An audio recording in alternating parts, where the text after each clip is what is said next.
الرحیم کی محمد سے وفا تو نے تو ہم تیرے ہیں، کی محمد سے وفا تو نے تو ہم تیرے ہیں،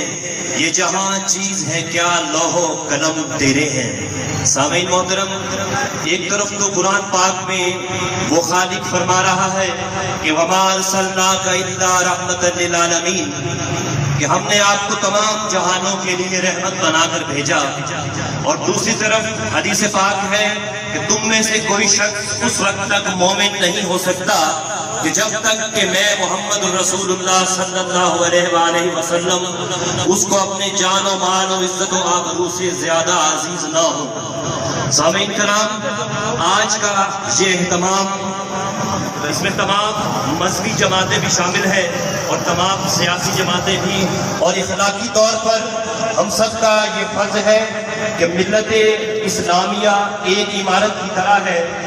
آج اس کی یہ تمام شاخیں اس بات پر یکجا ہے کہ سرکار ختمی مرتبت رحمت عالمین صلی اللہ علیہ وآلہ وسلم کی وہ نقطۂ وحدت ہے کہ جس پر سب مشترک ہے، اور دنیا میں جہاں کہیں بھی جناب ختمی مرتبت صلی اللہ علیہ وآلہ وسلم پر بات کی جائے گی، چاہے وہ فرانس ہو، چاہے زمبابوے ہو یا انڈیا ہو، تو ہم یہ بتا دینا چاہتے ہیں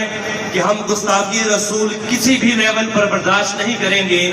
اور ہم یہ حکومت وقت کو پیغام دیتے ہیں کہ فی الفور جس طرح کے پہلے مطالبات تھے کہ فرانس کا سفیر ملک بدر کیا جائے، اسی طرح انڈیا سے بھی، یعنی کہ انڈیا کے لیے بھی ہمارے یہی مطالبات ہیں کہ ان کا سفیر بھی ملک بدر کیا جائے۔